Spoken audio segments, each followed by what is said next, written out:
Okay, everybody take a seat. Très bien, merci. Vous êtes tous rassis, vous êtes à l'aise, vous avez remis vos casques, très bien. Je vais vous présenter les membres du panel et je vais changer de langue. Je suis allemande et donc je vais parler allemand. Et nous avons deux autres orateurs allemands et deux orateurs français parmi les membres du panel. Je vais vous rappeler les numéros des canaux. Numéro 1, l'allemand. Numéro 2, l'anglais. Et numéro 3, le français. Voilà, je passe à l'allemand. Der Titel dieser Veranstaltung ist... Comme vous le voyez, le titre est très prometteur. On va parler de la crise et puis de l'avenir. Donc, il y a une partie positive et une partie négative. Je vais vous présenter tout d'abord les membres de notre panel. Nous avons à gauche Julia Harrer, qui est ambassadrice de l'Office franco-allemand pour la jeunesse. Elle fait des études d'économie. Elle a notamment étudié à Milan. Elle est en train de plancher à sa thèse sur la manière dont les médias s'adaptent au changement climatique, notamment. Nous avons ensuite Nicolas Marmotti à droite, qui fait des études de traducteur et d'interprète à Paris et qui est également ambassadeur de l'Office franco-allemand pour la jeunesse. Nous avons Michel Evolvi également à gauche, professeur honoris causa de l'Université de Strasbourg avec une chaire d'économie et un nouveau titre qui vient de paraître, Comprendre le débat européen, un petit guide à l'usage des citoyens qui ne croient plus à l'Europe. Et traduction en allemand. Voilà. Et puis, last but not least, Peter Simon à droite, qui est sans doute celui qui connaît le mieux cette salle, puisqu'il est depuis 2009 eurodéputé pour le Parti socialiste social-démocrate allemand. Il s'est occupé beaucoup de la crise de l'union bancaire, etc. Il va donc pouvoir bien nous parler de la gestion de la crise, notamment de la crise de l'euro. Je vous souhaite la bienvenue à tous les quatre.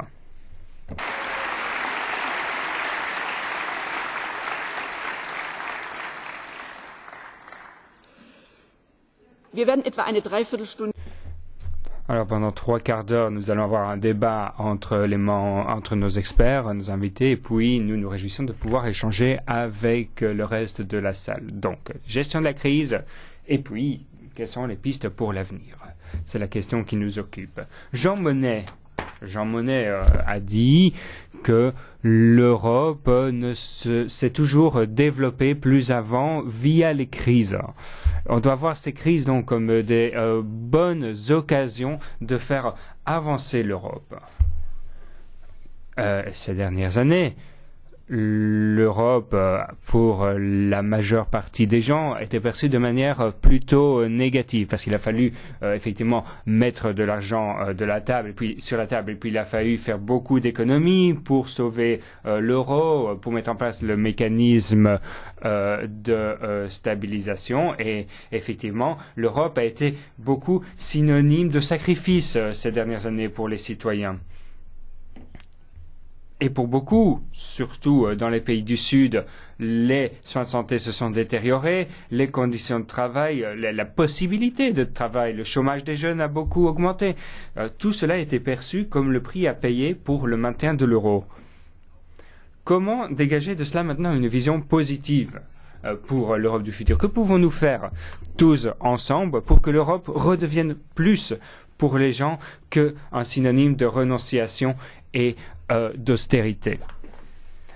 C'est la question que l'on va se poser aujourd'hui. Je vais d'abord demander aux deux personnes qui sont ici à l'extérieur du podium de répondre à la question suivante. Alors, ce qu'on a fait pour gérer la crise de l'euro, est-ce que c'était ce qu'il fallait faire?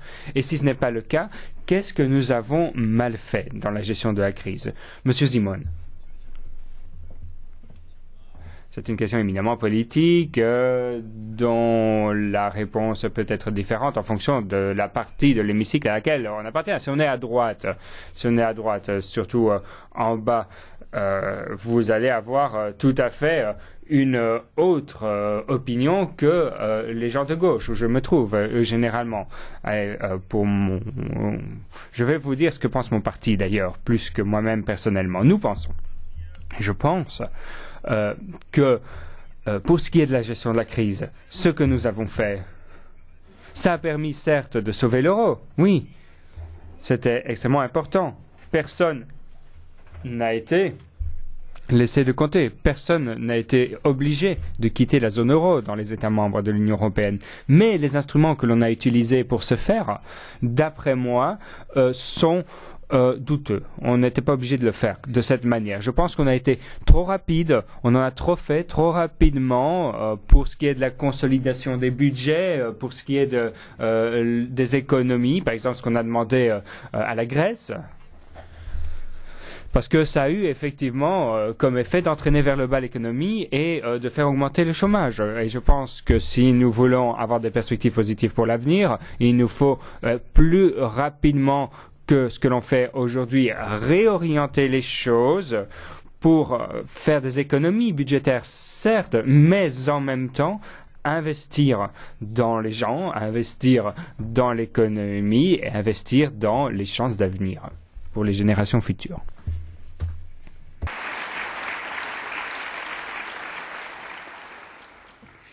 Die gleiche Frage. La même question à ma gauche, Michel Devolvy. Que pourrions-nous faire, qu'aurions-nous pu nous faire autrement? De me réjouir de parler devant cette belle jeunesse, 28 États. Donc c'est un grand plaisir que je souhaitais souligner. Et puis peut-être, pour aller vers votre question, avoir aussi le plaisir d'avoir entendu une jeune dame grecque jouer tout à l'heure, parce que la Grèce est en quelque sorte exemplaire à la fois des difficultés de la construction européenne actuelle, mais aussi de la manière dont elle a pu la gérer, cette crise. Alors, bien que je sois apparemment du côté opposé à notre collègue député, je crains que nous soyons un petit peu dans la même résonance, c'est-à-dire que quand on regarde la crise, et c'est un peu votre question, elle doit nous inciter à expliquer le pourquoi de cette crise et plus fondamentalement à se rendre compte que, au-delà de la crise financière qui a commencé en 2008 et qui a été un déclencheur pour les problèmes que vous connaissez, déclencheur d'abord une crise financière, sauver les banques, ensuite, parce que les banques étaient en difficulté, la nécessité de soutenir l'économie, et en soutenant peut-être insuffisamment et mal l'économie, se déverser vers ce qu'on appelle une crise des dettes souveraines, c'est-à-dire les États mis en difficulté. Et je dirais, pour synthétiser un peu le paradoxe de la crise, qui doit nous inciter à mieux comprendre les difficultés, c'est qu'on a voulu voir dans les crises, notamment des dettes souveraines, et en particulier de la Grèce, le seul résultat d'une certaine légèreté de la gestion des États, mais qu'on peut aussi voir, plus fondamentalement, la conséquence du fait que l'Europe n'a pas été à la hauteur de la réponse à la crise, dans la mesure où il aurait fallu, face à cette crise, non pas se concentrer immédiatement sur la nécessité d'assainir les finances publiques, mais il aurait fallu au contraire soutenir l'activité économique. Et du coup, et ça nous ramène à la Grèce, du coup, quand on essaie de voir en profondeur les raisons des difficultés de la Grèce, elles sont, à mes yeux, fondées sur le fait que, ne soutenant pas l'économie, cette économie grecque et européenne de manière générale a été en dépression, que du coup, il a fallu soutenir, notamment à travers le filet social, c'était une chance, les économies, ce qui entraînait des dépenses importantes, Et il a fallu aussi avoir constaté qu'on avait moins de ressources financières parce que l'économie était en dépression et que du coup les États recevaient moins. Donc je pense, sans avenir à une autre question que j'évoquerai plus tard, je pense que cette crise-là, elle démontre que si l'Europe avait eu en main les moyens de soutenir l'économie, pour le dire court, si l'Europe avait été beaucoup plus politique, nous aurions pu mieux répondre et plus efficacement à la crise.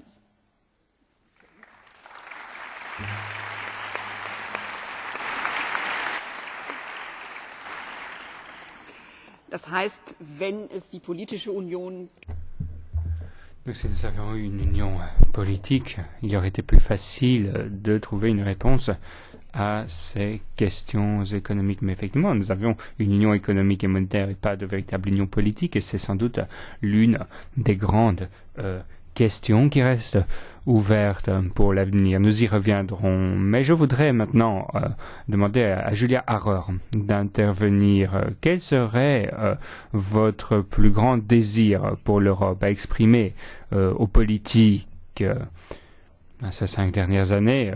Effectivement, peut-être n'a-t-on pas fait ce qui était le mieux. Donc, que pensez-vous pour l'avenir?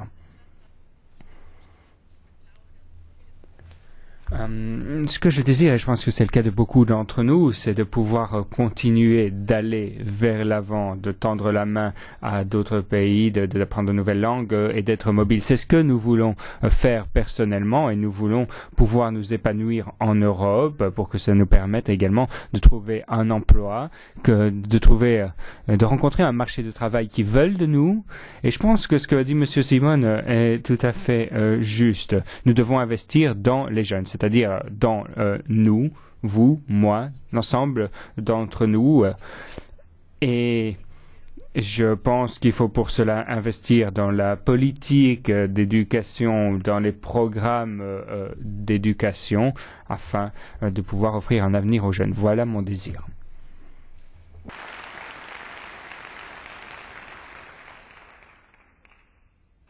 Nicolas Marmotti, was sind... Et toi, que veux-tu pour l'Europe?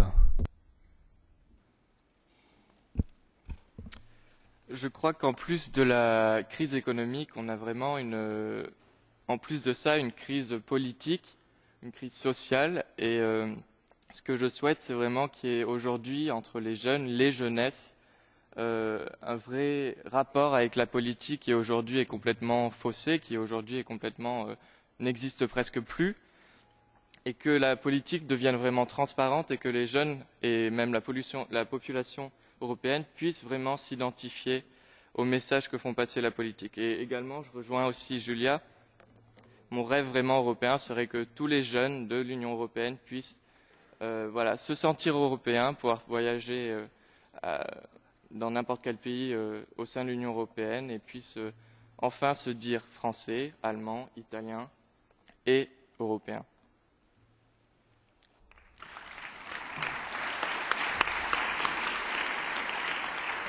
Okay, merci. Das heißt, wir sind, glaube ich, alle hier im Saal. Je pense que l'ensemble d'entre nous ici aujourd'hui dans cette salle ont beaucoup de volonté pour essayer de trouver un avenir positif, créatif pour l'Europe. Mais qui doit faire quoi concrètement? Monsieur Simon, vous nous avez dit que l'espace économique européen avait bien évolué pendant ces 5 dernières années, puisqu'on n'est parvenu à maintenir l'euro. Mais cela montre que ce n'est pas une petite crise financière déclenchée à Wall Street qui va nous mettre à terre. Nous avons réussi à le prouver. Et je pense que si on tire un bilan de la crise, c'était véritablement le principal enseignement. Nous ne nous laissons pas abattre de cette manière et l'euro a été sauvé. Lorsque l'on a créé l'euro, beaucoup ont dit que ça n'allait pas durer longtemps à cause des déséquilibres économiques entre le nord et le sud de l'Europe. Et je pense que c'est donc une grande victoire d'avoir bien su maintenir l'euro. Alors ensuite, vous avez également travaillé sur l'union bancaire.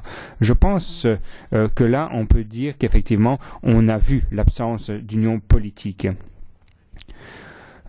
Mais nous nous sommes dit, néanmoins, il faut un contrôle commun des banques parce que sinon, on va devoir encore et toujours sauver l'euro à différentes occasions.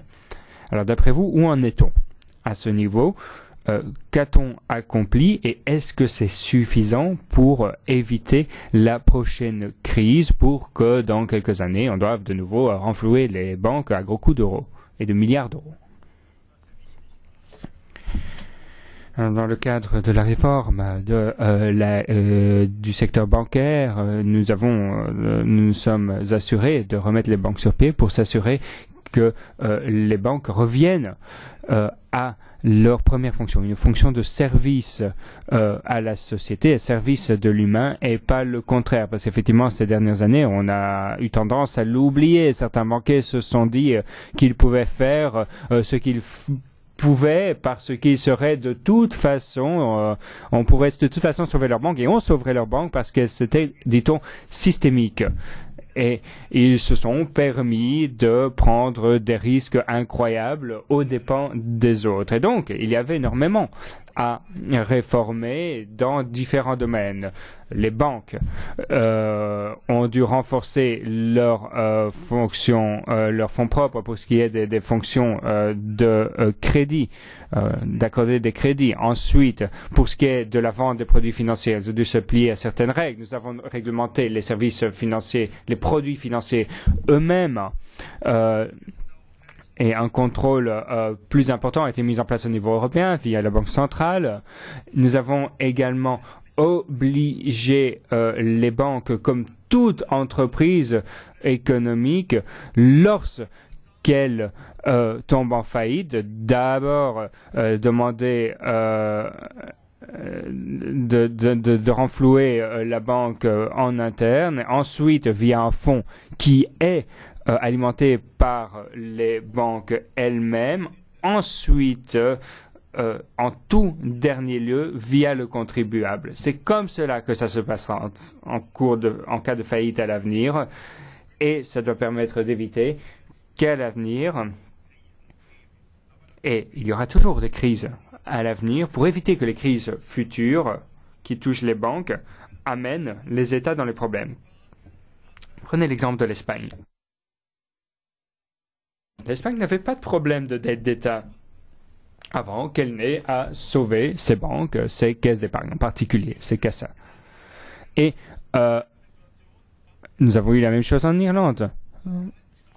Sauvetage des banques, et puis les États ont commencé à avoir de gros problèmes avec leurs dettes. Nous avons dû trouver une solution pour briser ce cycle vicieux, d'avoir des banques qui n'ont aucun problème, mais qui entraînent tous les autres, tous les citoyens dans les problèmes parce qu'on a dû les sauver.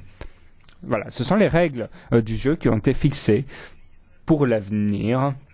Les problèmes qui ont été soulevés par la dernière crise dans les pays du Sud, par exemple, et qui ont mené à d'importants taux de chômage, doivent continuer de trouver des solutions. Je pense que dans les 5 prochaines années, c'est-à-dire à la prochaine législature de ce Parlement qui sera entamée au mois de juillet, il va falloir continuer d'agir pour lutter contre la crise économique et pour soutenir les économies dans nos pays et de trouver des moyens pour remettre les gens à l'emploi. Et je remercie mon collègue de l'avoir dit, mais il faut également pouvoir s'investir pour le faire. Et pour cela, nous avons besoin de soutien. Pourquoi?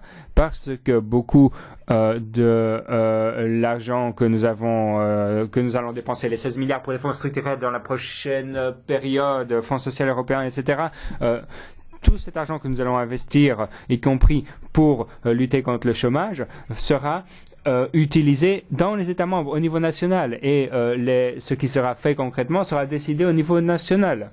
Et donc, il faudra au niveau des États membres s'assurer que ces moyens soient dépensés pour ce pourquoi ils sont prévus et que simplement on ne capte pas les fonds pour financer des choses que l'on aurait de toute façon financées soi-même. Non, il faut s'assurer que cet argent soit investi de manière complémentaire pour les jeunes, pour l'investissement dans leur formation, dans leur éducation et pour s'assurer que les entreprises engagent ces jeunes in fine. Muss ein kleines bisschen Wasser in Ihren Wein gießen. Il faudra mettre un peu d'eau dans votre vin, monsieur Simon. Vous dites visiblement que tout le monde a mal fait les choses. Je pense que nous sommes tous d'accord avec l'objectif, effectivement. Dans le cas de Chypre, je pense que c'est ce que l'on a fait également, si l'État n'avait pas été propriétaire des banques, ce qui bien sûr a été déplorable. Mais est-ce que vous pensez que toutes les étapes ont été franchies pour que cette union bancaire fonctionne, soit capable de fonctionner en tout cas? Prenons si on a un banquier allemand qui d'ici quelques jours nous dit « Ah mince, je me suis trompé, mon bilan n'est pas juste, on a pas mal de problèmes ». Que va-t-il se passer si une banque allemande venait à être dans la difficulté? Est-ce qu'on pourrait déjà faire fonctionner ce système? Prenez BNP Paribas. Paribas n'a rien appris de la crise. Ils ont trouvé de nouveaux problèmes et des dettes ont été prises par l'Allemagne pour ce qui est de financer le système de sauvetage. On voit que les banques ont dû participer également. Alors, et certaines banques se sont dit, nous sommes systémiques, on ne va pas nous laisser rentrer en faillite, vous l'avez dit, et elles essayent toujours de faire pression sur les politiques pour leur faire peur. Elles l'ont bien dit, c'est ce qu'elles ont fait, et également lors de la dernière crise, quand on dit, voilà, si vous ne nous sauvez pas, le monde va s'écrouler. Et l'Europe ne s'en remettra jamais et vous devez nous aider. Donc, nous avons pratiqué le chantage. Et donc, si on devait avoir dans 2 semaines une nouvelle grande crise, est-ce que vous pensez que nous pourrions agir, comme vous l'avez dit?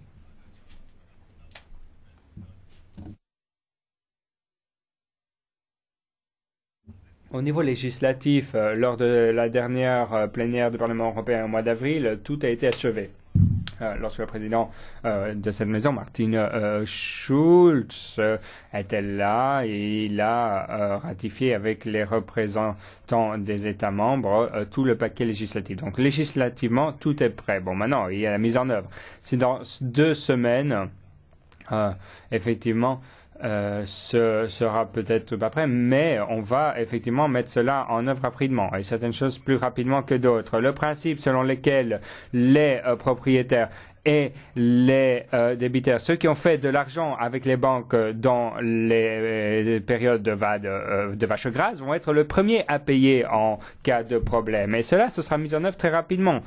Parce que, voyons la dernière crise, rien que ce principe, rien que l'application de ce principe qui est tout à fait normal, que ce sont les actionnaires qui soient les premiers à mettre la main à la poche, ceux qui ont fait de l'argent avec les banques pendant les bonnes périodes, on aurait permis que 32 banques, que 23 banques, soient sauvées, n'aient pas dû être sauvées par le contribuable. Ensuite, le fonds des banques, le fonds financé par les banques, il va être mis en place de manière successive parce qu'effectivement, cela va demander un important investissement des banques et cela va permettre, lorsque ce sera en place également, d'avoir un bon bouclier. Donc nous avons effectivement d'importants paiements annuels qui doivent être faits dans ce fonds, le fonds pour la sécurisation des produits d'investissement et le fonds de sauvetage des banques. Il va falloir plusieurs années pour les mettre en place, mais beaucoup des moyens qui ont été mis au niveau national seront très rapidement mis en disposition au niveau européen. Donc des moyens de toute l'Europe sont déjà prêts aujourd'hui, même si ce n'est pas encore au niveau européen, pour être là pour secourir des banques. Donc très rapidement, nous serons déjà en possession d'un fonds qui nous permettra d'agir. Et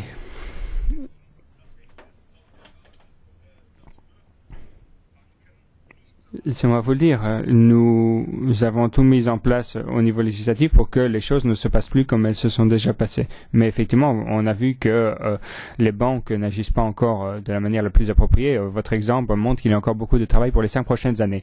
Et effectivement, nous espérons, Monsieur Simon, que vous pourrez participer à ce travail après les élections. Monsieur Devoluy, question. Vous nous avez dit d'entrée que ce dont nous avons besoin, c'est une union politique. Nous devons parvenir à ce qu'il y ait une gouvernance européenne qui fonctionne et qui permette d'être actif sans passer par toutes les étapes un peu fatigantes que l'on a aujourd'hui. Évoqués vont illustrer mon propos. Vous avez dit, les jeunes gens et jeunes filles, que vous souhaitiez avoir plus d'Europe pour qu'il y ait une meilleure éducation, une meilleure circulation. Donc, il faut plus de politique. Vous avez dit, on a évoqué la question des banques et de l'Union bancaire européenne. Et je crois que cette question-là, elle est tout à fait exemplaire des problèmes et que, en pensant rester sur un thème très réduit, nous allons très rapidement illustrer votre question. En effet, avant la crise, chaque État était en charge de la surveillance de ses banques. C'est-à-dire que chaque État devait constater si une banque était gérée sainement ou pas. La crise nous a confrontés à un tel problème que l'Europe a pris en charge la surveillance des banques. La surveillance, c'est-à-dire que les États ont accepté que l'Europe surveille les banques. Mais les États n'ont pas accepté que l'Europe prenne en charge en tant que telle la politique des banques. C'est-à-dire qu'on les surveille, mais l'Europe n'a pas les moyens de leur imposer des règles en disant telle banque devrait être plutôt destinée à financer la jeunesse, telle banque va être plutôt destinée à financer des investissements. Pourquoi je dis cela? Et je réponds ainsi à votre question. Parce qu'en réalité, la question de fond de l'Europe, elle est toute simple. Elle est liée au fait qu'on est dans une forme de contradiction qui est une merveilleuse chose parce que nous avons eu 70 ans de paix, mais qui doit être dépassée. Cette contradiction, c'est que d'un côté, les États souhaitent garder la majorité de leur rôle. C'est-à-dire que l'Europe, d'un côté, fonctionnerait un peu comme une instance intergouvernementale, comme une institution internationale sophistiquée, où les États gardent en tant que tel du pouvoir. Et de l'autre, en même temps, l'Europe, c'est aussi une institution fédérale. C'est-à-dire que l'Europe, en tant que telle, prend des décisions au nom des 500 millions de citoyens. Et en particulier, là, on n'est pas 500 millions, mais 320, en particulier, l'Europe a pris en charge la monnaie, l'euro.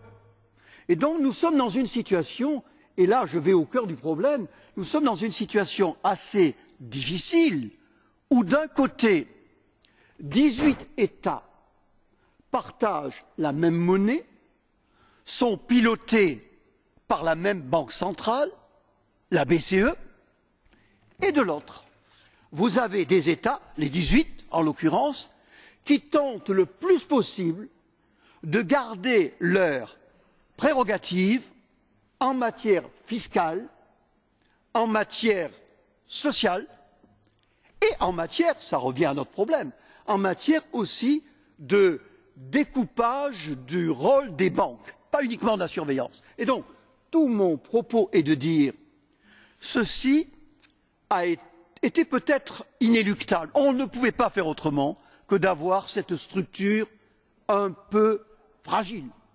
On n'était pas mûr à donner trop de pouvoir à l'Europe. Mais maintenant, on est au pied du mur. Parce qu'on ne peut pas, à mes yeux, avoir une banque centrale européenne, avoir une même monnaie que nous partageons, et continuer à faire des politiques budgétaires et fiscales qui soient nationales. Quoique, qu'est-ce qui se passe en réalité? C'est que, comme nous partageons la même monnaie et que nous avons en particulier des politiques budgétaires indépendantes, pour que ça marche, qu'est-ce qu'on fait? On impose des règles. Et donc, les Européens s'imposent des règles pour que ça fonctionne. Mais ces règles, elles sont en dehors, monsieur le député, elles sont en dehors du champ de la démocratie traditionnelle. On a dit voilà ce que devront faire les États, c'est inscrit dans les traités, et le paradoxe, c'est que dans cette structure-là, nous sommes en déficit démocratique. Et donc, pardonnez-moi d'avoir été un peu long, mais que dans ce contexte-là, à qui faut-il s'adresser? C'est mon credo. Aux États. Je le dis toujours. Vous me permettez encore 2 minutes? Je le dis toujours. Et je serai le chef d'État, ça s'appliquerait à moi. On a rarement vu les dindes envoyer les invitations pour le repas de Noël. Et donc, n'attendons pas des États l'impossible, ou, en tous les cas, il faudrait beaucoup de temps. Les États ont déjà beaucoup fait, mais il faut bousculer les États. Vous, les jeunes. Il faut que vous disiez, nous avons besoin d'une Europe, non pas parce que nous sommes des idéalistes, mais parce qu'il faut que ça fonctionne et que la démocratie soit vivante. Et donc, il faut, et là, je m'adresse aux jeunes pour que les jeunes s'adressent aux députés, il faut que le Parlement, c'est un vœu, d'aucuns le qualifieront d'utopie, ce que je prononce là, mais il faut que le Parlement dise, écoutez les enfants, si vous me permettez, les enfants européens, on est que 500 millions, il faut que nous changions les traités pour que l'Europe soit plus démocratique et que la jeunesse, et je m'arrête là, s'identifie à cette Europe-là. Donc, jeunes gens, jeunes filles, soyez exigeants, n'ayez pas peur, demandez plus de démocratie, mais pas, comment dirais-je, d'une manière abstraite. Et soyons conscients qu'on a fait un merveilleux chemin. Quand on regarde, bon, vous ne l'avez pas connu fort heureusement, les 70 dernières années, nous sommes en paix, regardez, vous êtes là, et nous aussi. Mais il faut que ça avance. Et pour que ça avance, il faut un peu grignoter certaines souverainetés nationales, pardon d'être long, mais je m'arrête, vraiment, pour les transférer, ces souverainetés, au niveau de l'Union. Ce n'est pas défaire les États, c'est avoir une Union qui fonctionne bien. Pardon d'avoir été un peu long. Pas de souci.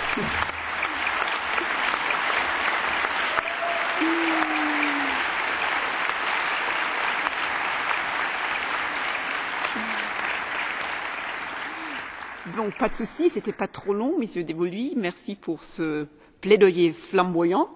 Herr Simon wollte gerne noch kurz was dazu sagen. Monsieur Simon, brièvement. Je voudrais simplement rebondir. Effectivement, l'Europe doit permettre d'avoir davantage de démocratie. Et pour la première fois, avec cette crise, nous avons fait un pas en arrière en la matière. Et cela ne peut plus jamais être le cas. Avec le traité de Lisbonne actuellement en vigueur, nous sommes parvenus à ce que ce Parlement dans lequel vous vous trouvez aujourd'hui puisse avoir le droit de codécision à part entière avec les autres sur presque tous les sujets.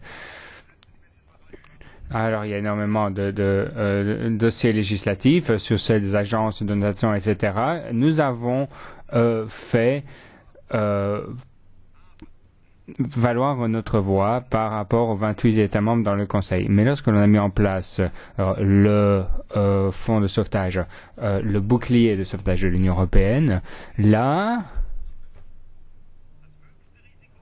ceux qui ont pris les plus grandes décisions ont décidé de mettre en place des structures parallèles aux structures des institutions européennes, et ils ont à un certain moment fait comme si l'Union européenne n'existait pas. Ils ont signé des traités entre États, et l'Allemagne a fait également, tout comme si l'Allemagne faisait des traités avec le Bangladesh, le Pakistan, des pays qui ne sont pas partie de l'Union européenne. En fait, c'est quasi la même chose que l'on a fait.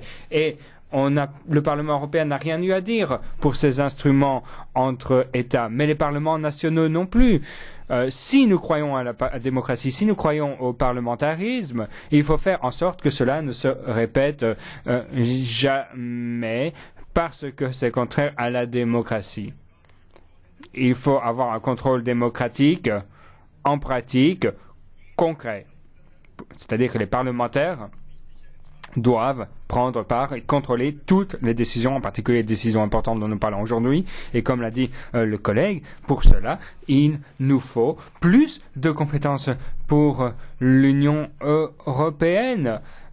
Et ce n'est pas ce que nous avons vu ces dernières années. Il nous faut mener un débat franc sur ce que peut et ne peut pas faire le niveau européen, et donc je proposerai d'urgence de rassembler une convention comme nous l'avons déjà fait avec des parlementaires, avec les parlements, mais c'est également une convention beaucoup plus large qui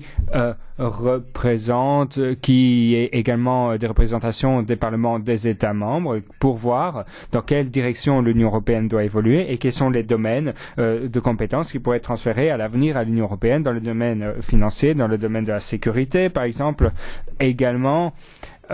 Et se pose également la question de savoir dans quel domaine, peut-être, à l'avenir, l'Europe ne devrait pas être aussi présente. Oui, ça y appartient aussi.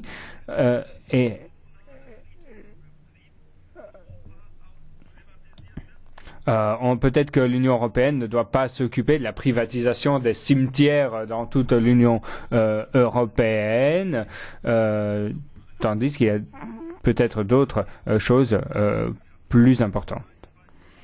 Ce sont des domaines, il y a des domaines effectivement dans lesquels on n'a peut-être pas besoin de l'Europe, et je pense qu'il faut pouvoir mener un débat franc sur cela, sur les orientations à mener pour l'avenir de l'Europe, et il faut faire cela rapidement. Danke, Herr Simon. Monsieur Simon, merci pour terminer ce tour de parole. Je voudrais demander à Nicolas Maramotti s'il est convaincu par ce qui a été dit par ces deux messieurs. Est-ce que c'est suffisant, ou parce que vous pensez que peut-être ils ne disent pas tout à fait la vérité?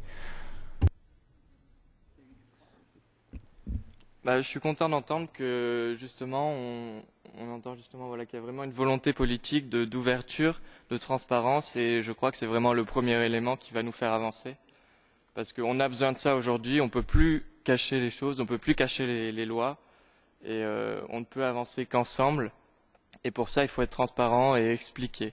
Je crois que c'est aussi un point très important, expliquer de façon claire et concise aux personnes qui forcément ne sont pas intéressées, et je crois que nous en connaissons tous, et expliquer vraiment à quoi sert l'Union européenne, à quoi servent les institutions, et qu'est-ce que nous y faisons et pourquoi nous travaillons. Ensuite de ça, je crois que c'est important de vraiment établir une identité européenne, et ce serait vraiment le deuxième point après une transparence, de faire comprendre que l'identité européenne, c'est quelque chose de primordial, et qu'on est obligé de vivre ensemble, on est obligé d'avancer ensemble. Et par les deux interventions des deux messieurs, je suis assez ravi d'entendre ça. Also Nicolas hat viel Vertrauen, wie Sie... Vous êtes très confiant, mais Julia, quant à vous, avez-vous peut-être encore des questions, des observations sur ce qui a été dit par nos deux intervenants? Tout semble toujours bien joli, mais je pense que nous n'avons pas encore trouvé la véritable solution. la panacée, parce que la question de savoir si nous avons besoin ou non de plus d'Union européenne, elle n'est pas neuve. Et nous avons vu de cette crise qu'il y a des erreurs qui ont été faites, qu'on n'a peut-être pas été tout à fait honnêtes les uns avec les autres, qu'il y a eu des mensonges qui ont été faits dans l'Union européenne au moment de la mise en place de l'euro, par exemple. Nous n'a pas vu exactement ce qui était dans les comptes de chacun, et ça a été quelque chose de mauvais. Et je pense que c'est un enseignement que l'on doit tirer, et pour l'avenir, nous devons nous assurer que les règles soient claires et respectées, et de remédier aux erreurs qui sont présentes dès le départ. Pour revenir sur ce qu'a dit Nicolas, effectivement, nous avons besoin de plus de transparence. Peut-être que dans le cadre de la crise bancaire, la difficulté, c'est que la moitié d'entre nous ne comprend rien parce que c'est complexe. Et j'ai l'impression, je suis désolé, j'ai l'impression que les eurodéputés parfois ne savent pas exactement ce qu'ils font parce que c'est trop complexe. Mais peut-être c'est un problème de communication également. Mais ma compétence ici, moi, c'est d'être jeune. Peut-être que je ne comprends pas tout non plus. Mais je pense qu'avec plus de participation, plus de démocratie, il doit y avoir également un peu plus de communication. Je pense que c'est extrêmement important.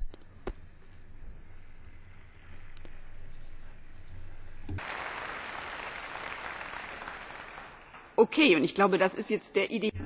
Bien, je pense que c'est le bon moment pour demander aux personnes qui sont dans la salle si elles veulent prendre la parole. J'espère que vous voyez à quel numéro vous êtes, parce que je voudrais utiliser votre numéro pour vous appeler. Donc j'espère que, s'il vous plaît, regardez bien votre numéro. Tout d'abord, on va avoir le 306 et puis le 307. Klappt's, ja. Ich möchte mich erstmal ganz herzlich dafür bedanken. Je voudrais vous remercier infiniment de nous donner la possibilité d'être ici ensemble aujourd'hui pour parler de ces sujets, d'avoir la possibilité de nous rassembler. Mais, messieurs,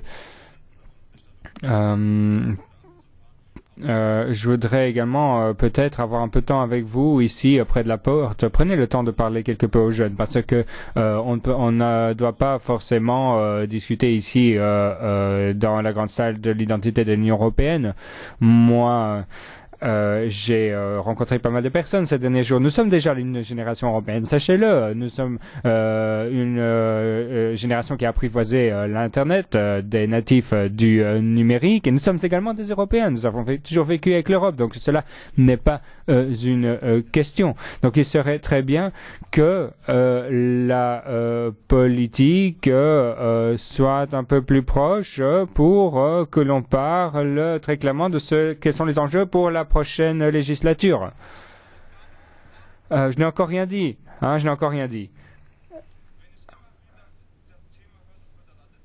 Quand on me parle de fédéralisme et qu'on a l'impression que c'est quelque chose de nouveau, d'inédit. Moi, j'ai l'impression que ça fait déjà 40 années qu'on aurait dû en parler. La question à laquelle on devrait pas parler par nous aujourd'hui, c'est de savoir si on veut plus ou moins d'Europe.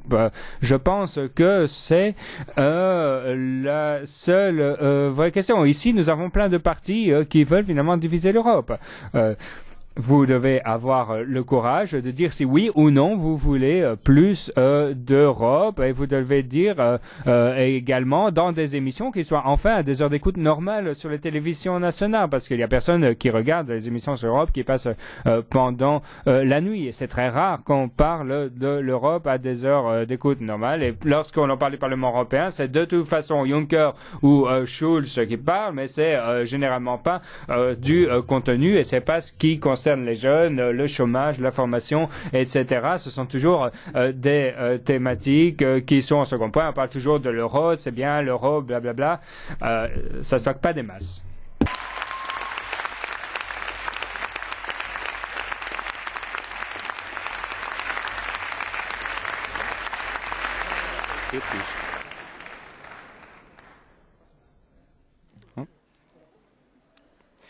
Ich möchte auch was zur europäischen Öffentlichkeit sagen. Merci. J'aimerais intervenir de manière plus générale. En ce qui concerne la démocratie, si nous en souhaitons plus, nous oublions peut-être parfois que nous devons apprendre également à mieux interpréter l'espace européen. Il y a de nombreux États membres dans l'Union européenne, 28 États membres, et je pense que nous devrions insister sur le rôle de l'Europe dans l'espace public, et nous sommes la preuve vivante que les députés européens ne sont pas les seuls à pouvoir intervenir dans l'espace public, dans le domaine public sur l'Europe. Nous aussi, citoyens européens, devrions pouvoir intervenir.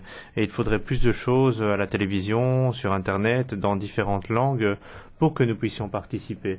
Et cela nous donnerait plus d'occasions de participer au débat européen. En ce qui concerne les institutions supranationales, eh bien, elles devraient être renforcées au niveau européen, en particulier le Parlement qui représente la démocratie européenne. Mais la Commission européenne doit aussi être renforcée, selon moi.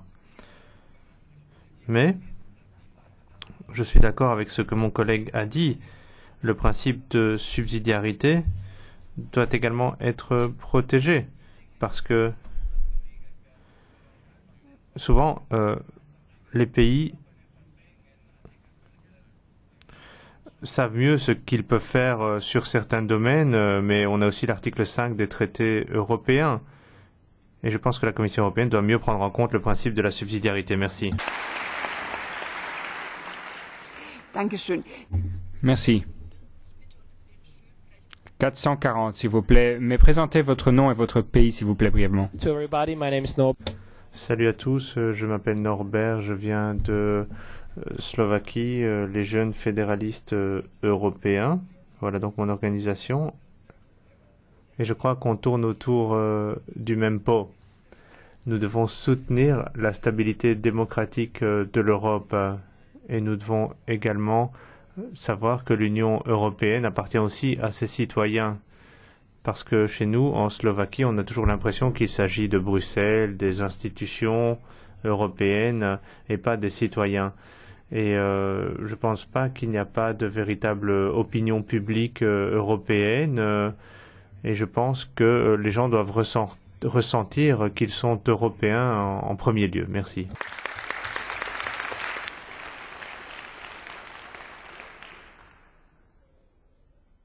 I can't see your number. Yeah. Oui, j'arrive pas à voir votre chiffre. Voilà, c'est bien vous.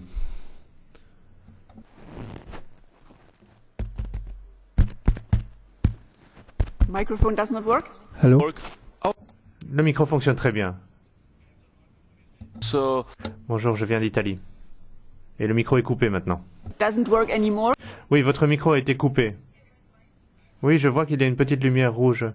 Oui, c'est peut-être mon micro qui fonctionne. Oui, je suis désolé. Désolé, c'est toujours un peu désordonné en Italie. Bon. Est-ce que vous avez un micro ou pourriez-vous changer d'emplacement pour avoir un micro qui fonctionne? The light is on. Oui, la lumière s'est allumée, la lumière de votre micro, donc ça devrait marcher. Très bien, merci. Oui, je suis italien comme Altiero Spinelli et il est très bon de se rappeler des pères fondateurs. Mais la meilleure façon de lui être fidèle, c'est de rappeler ce qu'il défendait et ce qu'il disait en prison, ce qu'il écrivait en prison pendant la Deuxième Guerre mondiale. Il était pour une Union européenne fédérale et la Fédération européenne n'existe pas aujourd'hui. Donc je pense qu'il faudrait prendre cette crise comme une occasion à saisir. Il faudrait saisir l'occasion de cette crise pour avancer dans ce sens.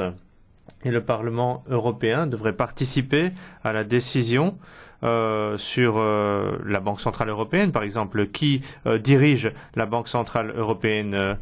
Je pense qu'il faudrait une dette européenne commune. Il faudrait aussi avoir des impôts européens, non pas payés par les États, mais par les citoyens européens.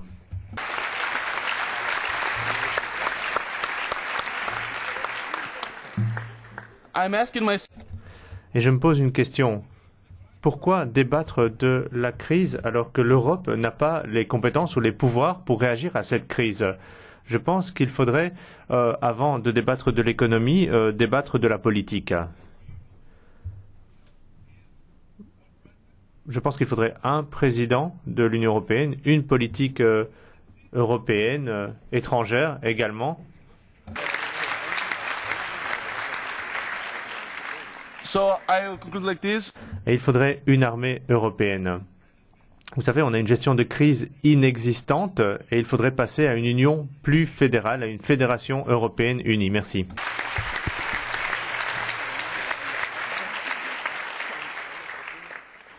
Okay, so... Très bien, merci. Nous allons continuer avec le jeune homme derrière la place 264 et on aura ensuite le 146. Et je ne vois pas votre numéro, mais vous êtes dans la liste et vous avez un t-shirt ou une chemise bleu clair. Voilà, allez-y. Bonjour, je m'appelle Fabian. Et je viens d'Europe.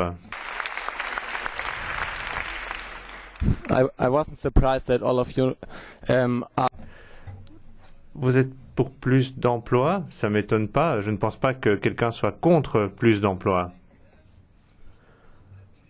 Mais les solutions ne sont pas aussi claires que cela.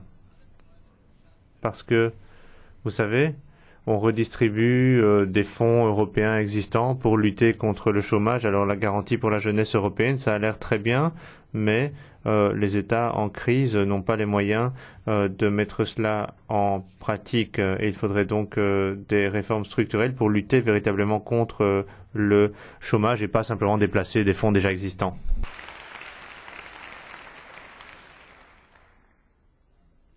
Thank you. Thank you. Merci. Stavros? Je suis européen comme mon ami Fabian, mais j'étudie à l'université de Salonique en Grèce. Alors j'aurais une question aux deux membres du panel. Vous demandez une plus grande participation des jeunes, comment les jeunes devraient encourager l'Europe et parler plus fort. Mais vous avez deux jeunes au panel et deux personnes plus âgées. Et les jeunes ont moins parlé que les personnes plus âgées au panel. Alors il est bon d'avoir autant de place pour les jeunes que pour les moins jeunes dans votre panel, mais il faudrait que le temps de parole soit identique. Est-ce que les générations plus anciennes, disons, pourraient écouter les idées des jeunes et utiliser leur pouvoir politique pour mettre cela en œuvre, parce que c'est bien joli de céder la parole aux jeunes et d'écouter ce qu'ils ont à dire, mais s'il n'y a pas les moyens de mettre cela en pratique, à quoi bon?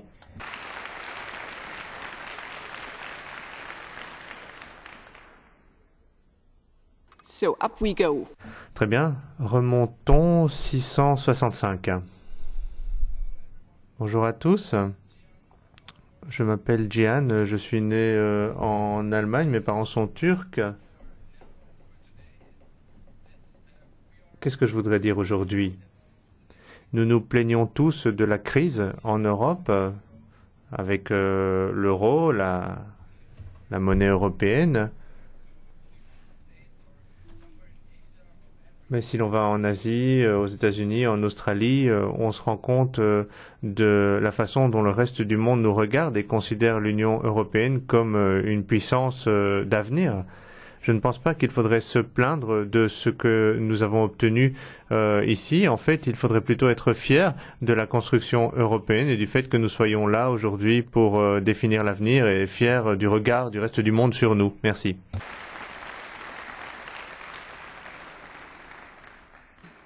Thank you. I saw...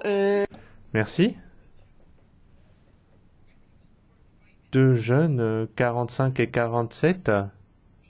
Et ensuite 82. Si vous avez une question concrète à un des membres du panel, dites à qui vous adressez votre question. Vous pouvez dire exactement ce que vous voulez. Et si vous avez des questions à des membres du panel, dites à qui vous adressez votre question, qui s'adresserait à Monsieur X ou Madame Y.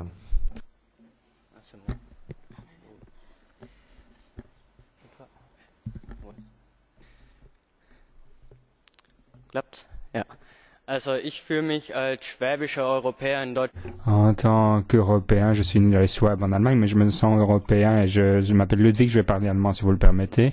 Alors j'ai deux questions à les messieurs qui sont le plus proches de moi, le monsieur et la dame qui sont le plus proches de moi. Alors, Vous avez parlé de la représentation des jeunes dans la politique, de la participation des jeunes en tout cas. Pour ce qui est du parti allemand, nous avons une alternance entre les hommes et les femmes. Est-ce qu'il ne devrait pas avoir la même chose avec les jeunes, hein, parce qu'il y a une sous-représentation des jeunes sur les listes, j'ai l'impression. Deuxième question, les finances. Nous avons une politique à bateau d'intérêt de la BCE actuellement pour favoriser les investissements et pour que donc les banques puissent avoir plus accès facilement à l'argent et puissent ensuite donner des crédits à bateau pour que les gens aient davantage d'accès à l'argent. Mais on voit que cela ne fonctionne pas, visiblement, parce que les banques essayent de thésauriser. Alors, comment peut-on modifier cela? Je vous remercie. Ich würde jetzt die erste Frage mal an Michel Devoluy. Monsieur Devoluy, pour la première question, si vous le voulez bien, est-ce qu'il faudrait un quota de jeunes dans les cénacles politiques, y compris le PE? En la matière, la parité homme-femme me paraît avoir été une avancée. Les jeunes, à partir de quel âge c'est une belle idée. Mais concrètement, 30, 28, 22, ça me paraît, mais ça, je laisse le bébé aux politiques, ça me paraît difficile pratiquement, mais vu de l'extérieur. Also praktisch. Mais en pratique, on a la plupart des organisations de jeunes vont jusqu'à 35 dans les partis. Donc il me semble que s'il devait y avoir des quotas de jeunes, ça devrait jeunes, ça devrait aller jusqu'à 35 ans pour s'assurer qu'il y ait des jeunes représentés sur ces listes. Non, c'est une légèreté. Il faudra ajuster chaque année en fonction de l'espérance de vie qui évolue. Non. Bon, mais je préfère laisser cette lourde question aux politiques. Herr Simon, werden Sie sich für diese Forderung ein? Monsieur Simon, est-ce que vous seriez d'accord avec cette revendication? Alors, moi, j'ai 47 ans et d'après ma fille, je suis très très vieux. Donc, mais vu ce qui évolue dans cette assemblée, je suis plus ou moins à la moitié, à mi-chemin. Donc, il y a la plus vieille déléguée Astrid Lulling. A un esprit très affûté, mais elle est relativement âgée et elle me dit moi, Monsieur le Président, je suis très vieille, mais je ne vois pas pourquoi je devrais arrêter étant donné tous les vieux qui est au Luxembourg. Donc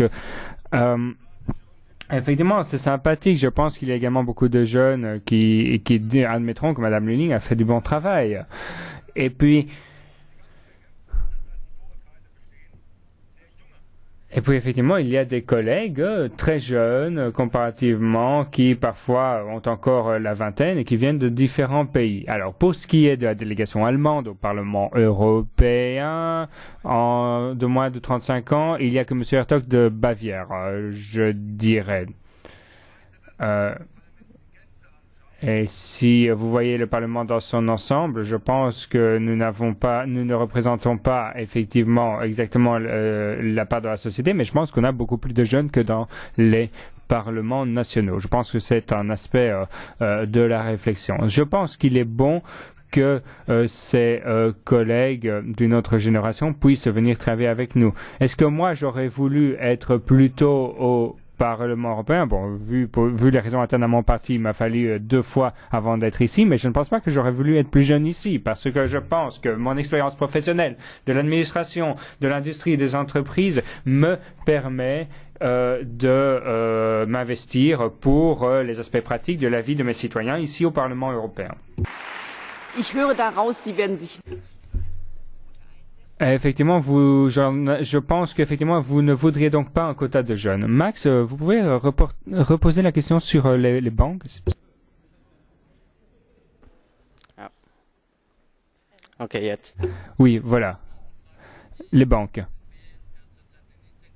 BCE, politique à bateau pour favoriser les investissements, je vous disais, c'est la politique actuelle. Le but étant de permettre les banques de donner des crédits à bateau puisqu'elles peuvent se financer à bas coût et donc elles sont censées répercuter cela sur la population et donner des prêts, des prêts notamment aux entreprises. Mais beaucoup n'ont pas accès à ces prêts parce que les banques veulent thésauriser sur la base de cet argent facile. Est-ce qu'on a vraiment besoin des banques ou est-ce qu'on ne pourrait pas donner directement des crédits aux citoyens? Ou n'y a-t-il pas d'autres instruments qui pourraient être mobilisés pour parvenir à nos fins? C'est difficile, mais il nous faut une réponse courte. Quelle serait la bonne solution pour alimenter l'économie européenne en crédit, Monsieur Simon? Je pense que c'est une longue thématique, effectivement, mais il nous faut un système qui permette d'avoir des incitants. Mais la Commission ne peut pas donner elle-même des crédits aux entreprises. C'est le rôle joué par les banques. Parce que l'Europe ne peut s'intéresser au modèle d'activité de toutes les entreprises. Mais je pense qu'il faudrait déjà changer de mentalité pour cela. Ensuite, à l'avenir, il faudrait peut-être voir de quelle manière on doit donner de l'argent aux banques. Si on leur dit, vous voulez un bas coût, ben très bien, vous vous financez à bas coût, mais alors vous devez favoriser tel ou tel type d'entreprise, des entreprises qui peut-être emploient davantage de jeunes, davantage de personnes sans emploi, mais donc d'avoir ou que ce sont nos entreprises qui prestent des services, mais avoir effectivement pour ces banques qui se financent auprès de la BCE quelques conditions en matière d'attribution de crédit. Je pense qu'ici, il faudrait effectivement aller dans ce sens. Parce qu'on a vu que les banques ne comprennent pas ce que nous leur voulons. On l'a vu par le passé. Monsieur Devoluy. C'est une question terriblement politique que vous posez. Dans la mesure où il y a deux problèmes dans votre question. Il y a d'abord la définition d'une politique industrielle au niveau européen. À qui payer? Et donc, il faudrait politiquement décider les secteurs sur lesquels on voudrait investir. Et la deuxième question, c'est celle d'avoir éventuellement des banques publiques. C'est-à-dire des banques qui ont pour mission, justement, de mettre en musique, si j'ose dire, la politique que je viens d'évoquer. C'est ça le fond du problème, me semble-t-il. Ok, die junge dame, die... La jeune fille que je vois toujours mal, 46. Yeah. Hi, Bonjour, je m'appelle Ophélie, je viens de France, je vis au Luxembourg et je fais partie des jeunes fédéralistes européens, moi aussi. Nous parlons de la démocratie et de la nécessité pour l'Union européenne de renforcer la démocratie. Les élections arrivent, élections du Parlement européen. Le Parlement européen a obtenu plus de compétences, plus de pouvoirs ces dernières années, et il semble que les États membres ne veuillent pas jouer le jeu. En ne désignant pas comme chef de la Commission européenne, comme président de la Commission européenne, un candidat émanant des partis européens. Voilà la question. Est-il possible de pousser les États membres à aller dans ce sens et est-il possible d'influencer leur choix? Et ensuite, j'ai une question à l'attention de M. Simone. Est-ce que le Parlement européen serait en mesure de défendre son rôle et le vote des citoyens si le Conseil, en fin de compte, choisit quelqu'un qui ne faisait pas partie des candidats des partis européens? Oui, c'est vrai que vous l'avez souligné, dans le traité de Lisbonne, il est dit que les chefs d'État et de gouvernement doivent tenir compte des résultats des élections pour choisir le président de la Commission. Mais ils peuvent ne pas le faire. Alors c'est vrai que le Parlement peut dire non. On peut arriver à une situation très complexe de conflit entre le Parlement et les chefs d'État et de gouvernement, et on retrouve mon problème, c'est-à-dire la tension entre le fédéralisme qui est à ma droite, extrême, mais au niveau géographique, et puis les chefs d'État et de gouvernement. Ça va dépendre, et si nous, c'est ça la question, si nous élisons de manière massive des parlementaires, c'est-à-dire si nous participons beaucoup au vote, je pense que nos 751 parlementaires se sentiront plus forts, même dans le cadre de ce traité, pour dire écoutez, nous avons droit à imposer certaines choses. Mais là, je parle sous le contrôle du parlementaire.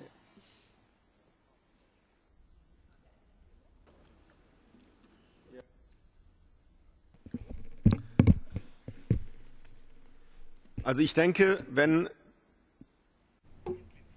D'après moi, si les États membres votaient clairement et qu'il y avait également une majorité claire ici pour un candidat après les élections, si les États membres n'en tenaient pas compte, je pense qu'on aurait un grave conflit institutionnel d'une ampleur comparable à ce qu'on a vu avec la commission Delors à l'époque devant ce Parlement. Encore plus grand en plus, je pense qu'il n'aurait pas la confiance du Parlement européen. Si un pays, si l'ensemble des États membres se permettait de ne pas tenir compte du vote du Parlement européen sur le candidat. Maintenant, si on n'avait pas de majorité claire, ce serait plus difficile, si on avait un hémicycle partagé au sujet du candidat à la présidence de la Commission. Il faut voir ce que l'on ferait alors. Mais ce qui serait clair, c'est que ce vote dépend effectivement d'une prise d'otage éventuelle des pays extrêmes à gauche et à droite qui sont anti-européens. Et donc il faudra s'assurer que pour obtenir une majorité pour un candidat de la Commission, nous ne soyons pas l'otage de ces partis. Donc peu importe où l'on est dans le spectre politique, il faut s'assurer que la participation aux élections soit élevée. Parce que plus la participation sera élevée, moins on aura d'importance des partis extrémistes dans ce Parlement. C'est important. Parce que si on avait une majorité peu claire dans cette Assemblée, on aurait aux extrêmes à gauche et à droite des personnes qui pourraient en profiter. Il faudrait absolument l'éviter.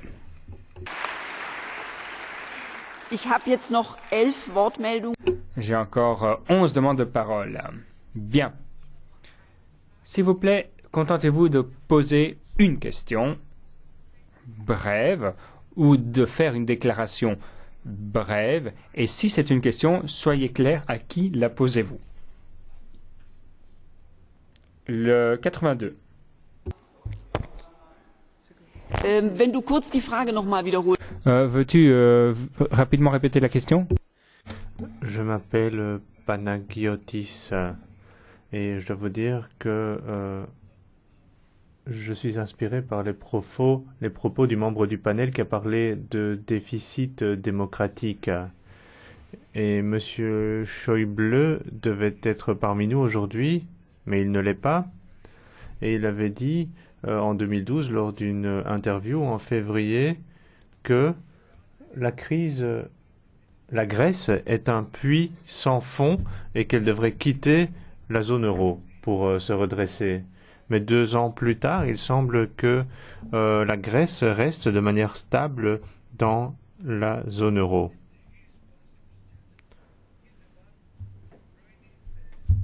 Il y a eu une attitude irresponsable qui a un impact très négatif sur le consensus européen en Grèce.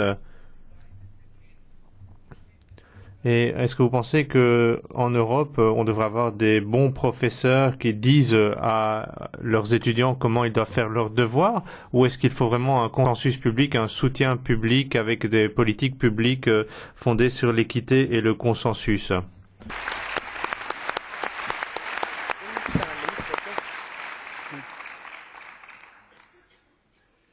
je l'ai dit, je crois que l'Europe doit se diviser entre ceux qui veulent et qui doivent avoir une union politique parce qu'ils partagent l'euro et ceux qui ne le souhaitent pas.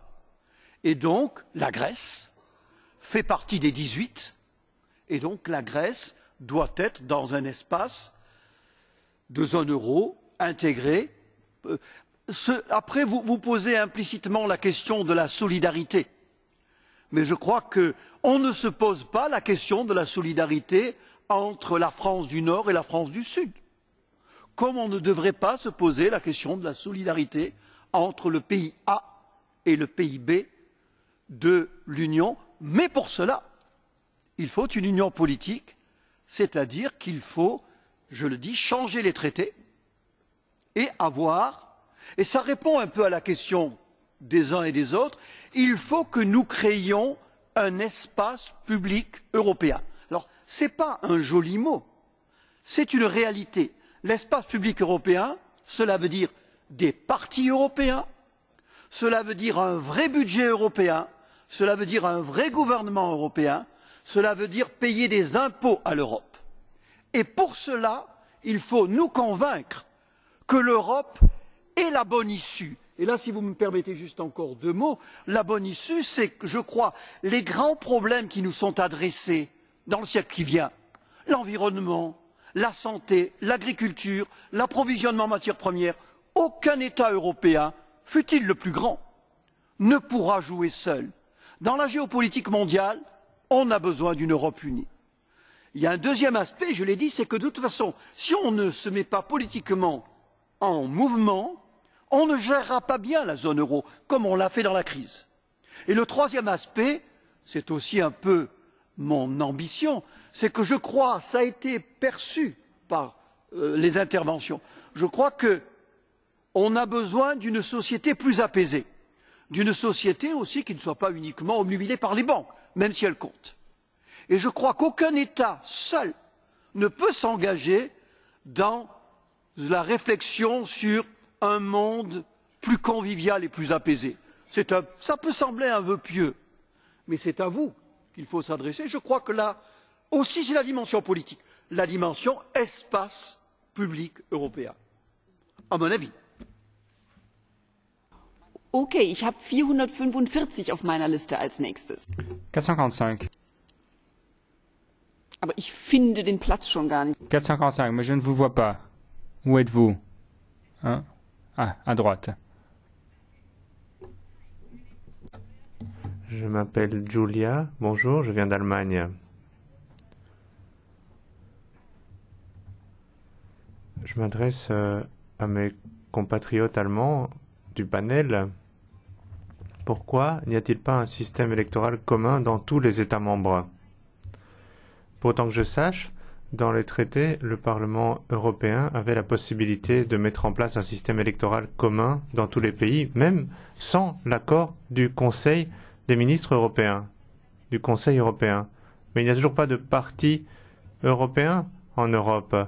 Et donc il n'est toujours pas possible pour quelqu'un d'un autre pays de voter pour pour un candidat d'un autre pays s'il pense que ses idées sont meilleures. Donc je me demande pourquoi ce n'est pas le cas et est-ce que c'est prévu pour la prochaine législature après les élections? Okay, kurz zum merkwürdigen Wahlrecht. Alors, pour ce qui est du droit électoral qui est étrange, effectivement, actuellement, on ne peut pas décider actuellement les conditions de vote dans les différents États membres, mais je suis tout à fait d'accord avec vous. Je pense qu'il faudrait une circonscription unitaire, du moins, parce qu'effectivement, ça n'a pas de sens que on ait des conditions aussi différentes pour les différents collègues. Il y en a qui font des campagnes pendant des mois. Il y a des pays dans lesquels on a des congrès et des participations des jeunes, et puis il y en a qui sont ici dans la dernière semaine de Player en avril. Ils ne savent même pas encore s'ils vont être candidats parce qu'on a un secrétaire général dans leur pays qui est le seul à décider qui sera sur la liste pour les européennes. Non, ça n'est pas acceptable, d'après moi.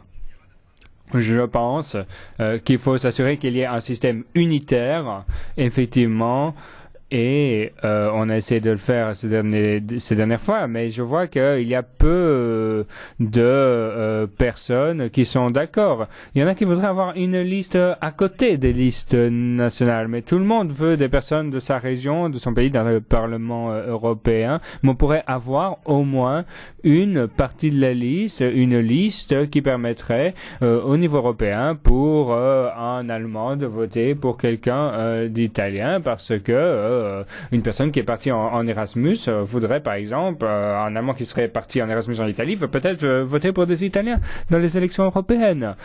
Ça me semble que c'est il me semble que c'est un chantier qui en vaut la peine, mais ça va demander beaucoup de travail et ça devrait peut-être faire l'objet de discussions dans la convention dont je vous parlais, qui serait nécessaire d'après moi.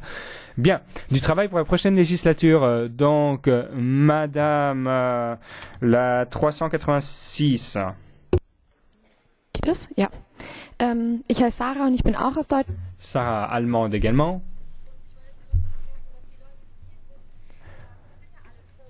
Nous sommes tous des pro-européens, je pense, ici. En tout cas, la plupart d'entre nous, sinon nous ne serions pas là. Mais tout le monde n'est pas pro-européen. En Europe, on le voit, il y a des partis qui sont contre l'Europe et qui ont le vent en poupe, le Front National en France ou AfD en Allemagne, et je ne parle même pas des autres. Mais il y a donc des projections pour les élections qui disent qu'au Parlement européen, il y aura effectivement un Parlement européen beaucoup plus anti-européen qu'auparavant. Donc je voudrais savoir, Monsieur Simon, peut-être, vous davantage, que pensez-vous faire avec ces mouvements anti-européens le Parlement ou vous, en tant que député, qu'est-ce que vous en pensez? Est-ce que c'est un défi ou une occasion justement d'aller de l'avant ou est-ce que ça va être une difficulté qui pourrait affaiblir l'Europe?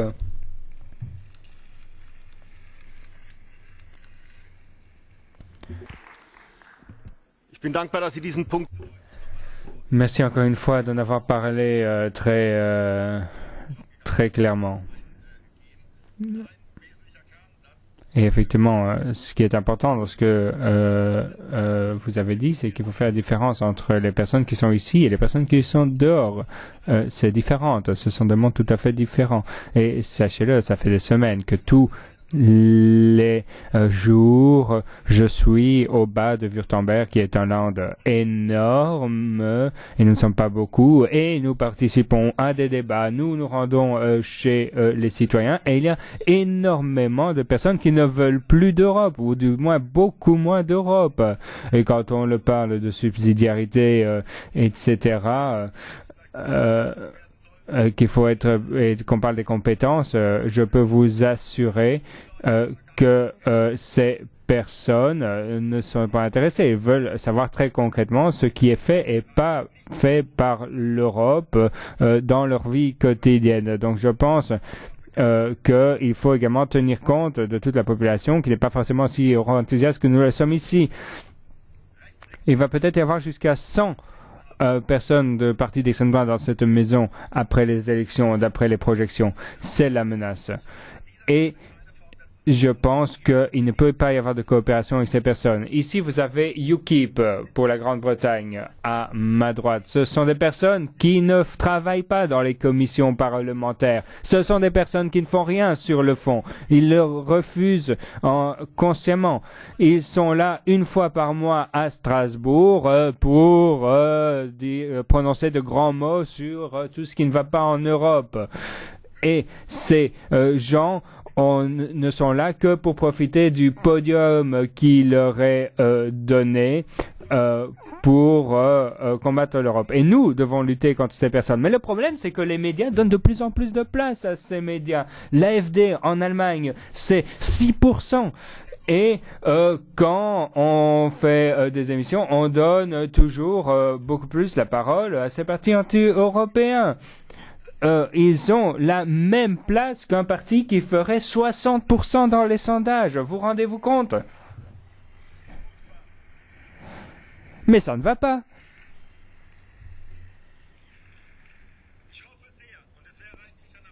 Et j'espère, et j'en appelle aux médias, mais je ne pense pas qu'il y a beaucoup de journalistes ici, je pense qu'il n'y en aura qu'une poignée, je trouve ça bien sûr déplorable, je pense qu'on peut se demander pourquoi, mais je pense un appel aux médias, c'est donner à ces gens uniquement la place qui leur revient compte tenu des résultats qui leur sont prêtés par les sondages, parce que sinon, la presse libre, elle, vient en aide aux personnes qui veulent limiter la liberté dans l'Europe et ce qui pourrait renforcer ces personnes ici au Parlement européen. Que l'on soit vert, que l'on soit libéral, que l'on soit conservateur, que l'on soit social-démocrate, que l'on soit communiste, je pense qu'il faut absolument combattre ces tendances.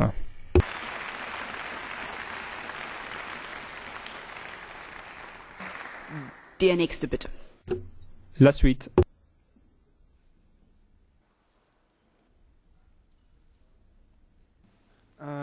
Hello, fellow.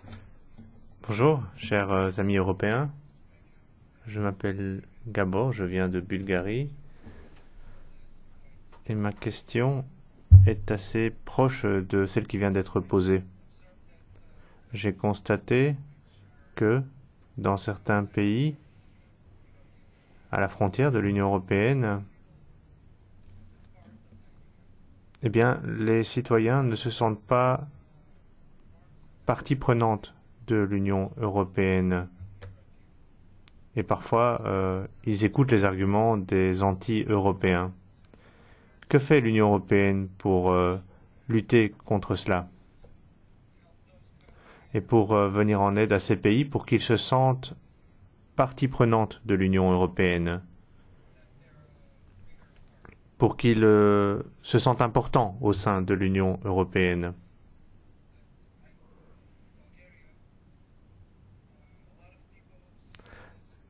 En Bulgarie, les gens pensent souvent que l'Union européenne est extérieure à la Bulgarie. Ils ne se sentent pas comme partie intégrante de l'Union européenne. Quels sont les outils utilisés pour que les populations de ces pays se sentent un peu plus européens et se sentent plus importants en Europe?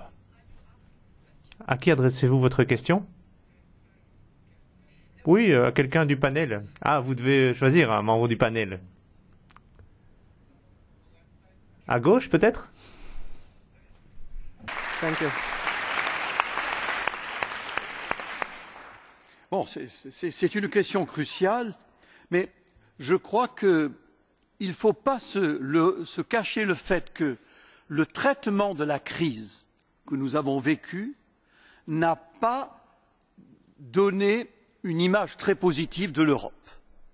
Une grande partie, je pense, du désenchantement actuel des Européens, c'est le mauvais traitement de la crise. Et donc, il faut en trouver les causes profondes de ce mauvais traitement. Je crois que ça a déjà été évoqué. Donc, je n'y reviens pas. Et maintenant, pour des pays comme le vôtre ou d'autres, il faut vraiment avoir en tête que l'Europe, c'est la première économie mondiale et c'est un nain politique.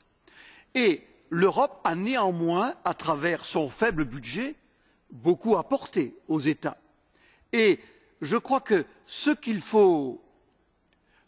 doit nous convaincre, comme je l'ai dit tout à l'heure, c'est que les grands problèmes qui sont devant nous ne sont solubles qu'à l'échelle d'un continent. Que vous soyez bulgare, allemand ou français, on a ces problèmes-là à résoudre. Donc il faut nous convaincre, Européens, et surtout ceux qui sont sceptiques, que ce n'est pas l'État-nation qui va résoudre ces questions-là. C'est impossible, sauf à se mettre en autarcie. Donc, il faut aller de l'avant et donner aussi l'idée que aller de l'avant, ça implique nécessairement une solidarité financière et que c'est un débat qu'on ne peut pas contourner, que nous payons des impôts à l'Europe et que l'Europe les redistribue selon des règles à la fois démocratiques et qui tiennent compte des inégalités entre les situations des régions et des États. Mais, encore une fois, soyons conscients qu'il ne s'agit pas de d'évincer l'État-nation, mais au XXIe siècle, un État-nation seul ne pourra pas grand-chose. Et la grande fragilité des arguments qui ont été évoqués de l'extrême gauche et de l'extrême droite, c'est de faire comme si, en retournant à l'État-nation, ou même en retournant à une monnaie nationale, on allait résoudre les problèmes. Non.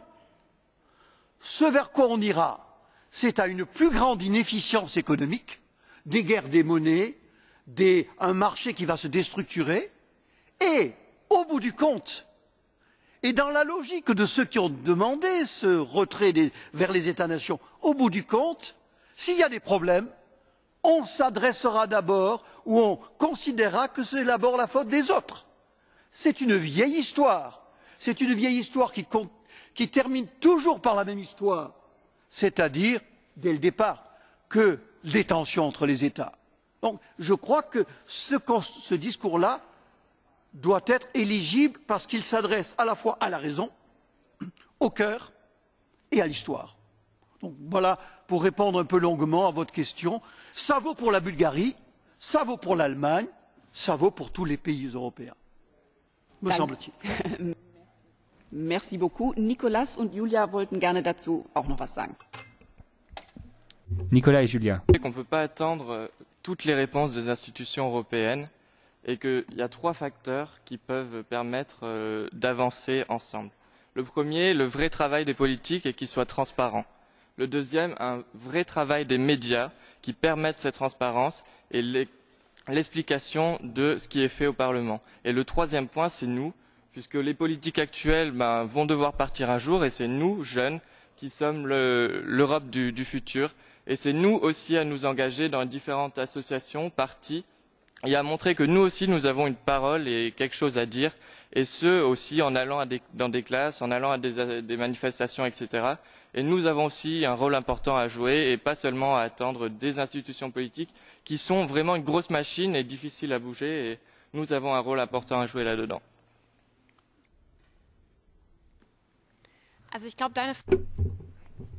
Mais je pense que ta question, c'était plutôt qu'en tant que Bulgare, tu ne te sentais pas européen, pas que tu te sentais exclu, mais que l'Europe en tout cas n'était pas présente en Bulgarie au quotidien. Ma foi,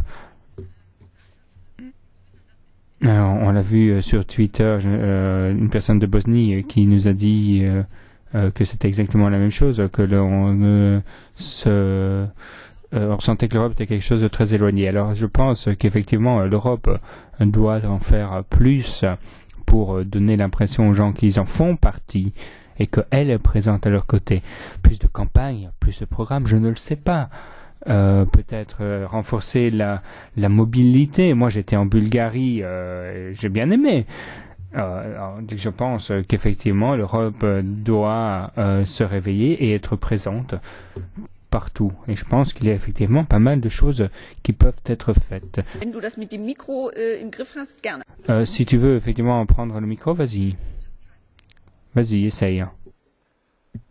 Hello. Bonjour, merci, je m'appelle Thiago et je viens du Portugal. Je suis un Européen portugais.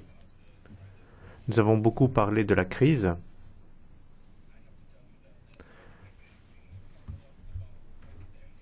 Nous avons parlé de la crise comme du passé, comme si la crise était déjà terminée. Mais je suis désolé de vous le dire, en tant que Portugais, je puis vous dire que la crise n'est pas terminée. Il faut encore faire de nombreux efforts pour surmonter cette crise. Et l'exemple du Portugal est très parlant. Quelles sont les solutions les plus concrètes pour dépasser cette crise ? Eh bien, je pense qu'une des solutions est le fédéralisme. En tout cas, il a été cité comme solution. Et j'adresse ma question à Monsieur Devoluy. Où en sommes-nous? Est-ce que nous nous en rapprochons?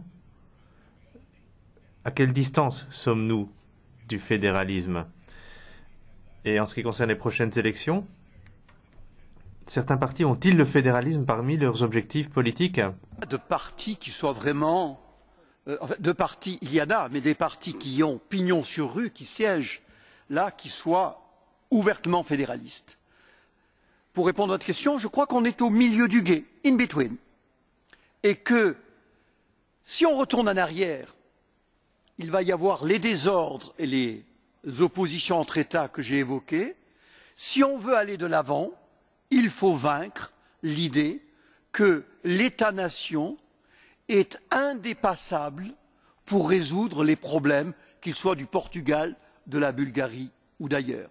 Je ne dis pas qu'il faut éliminer les États-nations. Je dis que les grands problèmes de demain ne peuvent être résolus qu'à l'échelle d'un espace plus large. Alors on a la chance d'avoir construit cet espace pas à pas depuis 70 ans. Ben, il faut continuer. Simplement, dans la crise actuelle, il y a des frilosités, il y a des inquiétudes toutes légitimes, et qu'il faut expliquer que c'est une chance d'avoir l'Europe comme perspective, plutôt que d'être un peu dans une vision passéiste où les États-nations, qui ont eu leurs valeurs, qui ont sorti du Moyen-Âge probablement, mais le monde avance. Et donc, il nous appartient de dire c'est la plupart des problèmes, c'est une dimension européenne, mais comme je l'ai dit, en tous les cas, c'est ma conviction, c'est que les traités actuels ne permettent que des tout petits pas, et il faut un grand pas. C'est ma conviction. Okay, thank you. Très bien, merci. Malheureusement, nous ne pouvons pas poursuivre éternellement notre petit débat, qui a été très agréable. Alors, il nous reste encore du temps pour 2 questions, 221 et 60. Ce seront les 2 dernières questions pour aujourd'hui. Allez-y.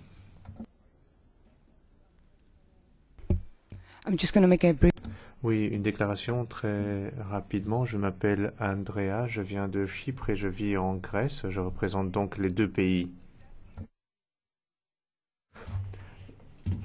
Nous avons été invités ici, nous avons écouté les membres du panel qui disent que les jeunes n'ont pas suffisamment d'exigences vis-à-vis de la démocratie, ne demandent pas suffisamment de démocratie et en même temps, la moitié des économies européennes sont handicapées aujourd'hui et on a utilisé les pays du Sud en particulier comme cobayes.